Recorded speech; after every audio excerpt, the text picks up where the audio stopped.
तो ऑपरेशन सिंदूर दौरान कुल 9 अतवादी ठिकाने तबाह कर दिए गए सन। इन्हां दे विचों 7 थावां नूं भारतीय फौज के तोपखाने ने निशाना बनाया सी। बहावलपुर ते मुरीदके दे विच अतवादी हैडकुआटर नूं भारतीय हवाई सेना ने तबाह कर दिता सी, जबकि बाकी 7 ठिकाणियां नूं तोपखाने की वरतों करके सटीक निशाना बना के तबाह कर दिता गया सी।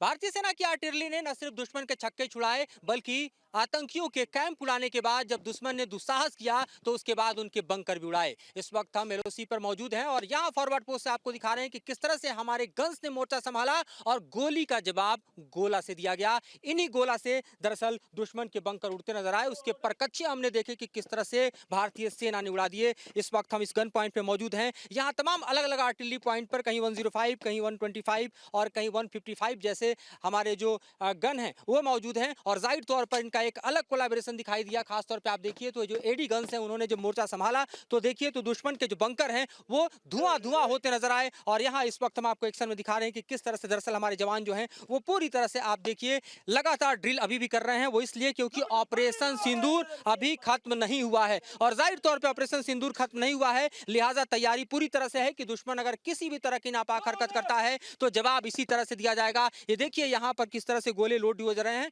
और सीधे तौर पे टारगेट पे दुश्मन के जो ठिकाने हैं वो लगातार बने हुए हैं। अग्रिम ठिकाने तमाम ध्वस्त हो चुके हैं, बावजूद इसके जो अभी भी दुश्मन की हरकत है उस पर निगाहबानी है ताकि वो कोई भी नापाक हरकत न कर पाए। किस तरह से ऑपरेशन सिंदूर के दौरान हमने इन गन पॉइंट्स के जरिए दुश्मन के ठिकानों को दहलाए और जाहिर तौर पर उन्हें करारा जवाब दिया। जय हिंद। 22 अप्रैल 2025 को पहलगाम में आतंकवादियों ने एक दोषपूर्ण कायरतापूर्ण जो हमला करते हुए हमारे देश के मासूम नौजवानों को घातक आहत पहुंचाया है, उसका जवाब देते हुए भारतीय सेना ने एक ऑपरेशन को लॉन्च किया जिसका नाम ऑपरेशन सिंदूर दिया गया। ऑपरेशन सिंदूर के तहत हमारी भारतीय सेना को डिप्लॉय होने का आदेश मिला। डिप्लॉय हमें तुरंत आदेश मिलते ही हम अपने ऑप एरिया में डिप्लॉय हुए और अपने डिफेंस को इम्प्रूव किया। डिफेंस को इम्प्रूव करते वक्त हमने अपना दुश्मन के हर तरह के अटैक जैसे कि ड्रोन अटैक, एयर अटैक और आर्टी शेलिंग से बचने के लिए उनका जवाब देने के लिए हम तैयार थे। 6 मई की रात को दुश्मन ने हम सीज फायर का उल्लंघन करते हुए हमारे ऊपर हमारी फॉरवर्ड पोस्टों पर फायर शुरू किया। उसका जवाब देते हुए हमने आर्टी शेलिंग का फायर किया और उनके इसमें टेररिस्ट लॉन्च पैड और ट्रेनिंग कैंप को बर्बाद किया। इसके बाद हमारे ऊपर काउंटर बम्बार्डमेंट किया गया जिसमें अपना आर्मी के इंस्टॉलेशन को किसी प्रकार का नुकसान नहीं हुआ, लेकिन सिविल इंस्टॉलेशन का कुछ नुकसान हुआ है।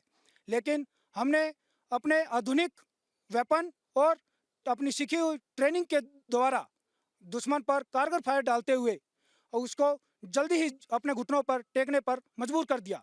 हम आज भी दुश्मन के किसी भी अटैक का जवाब देने के लिए तैयार हैं और आर्टिलरी रेजिमेंट अपने साहस और मोराल में हमेशा से हाई थी, हाई है और हाई रहेगी।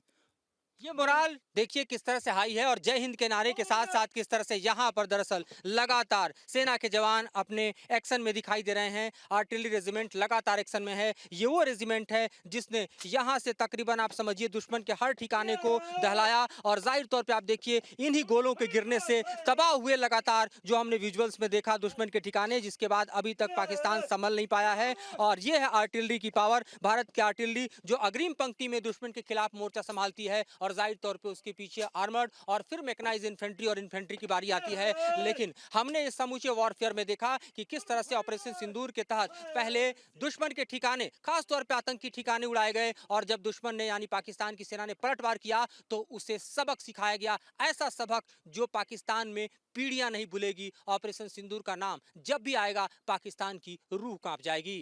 राकेश रावत के साथ मधुरेंद्र कुमार।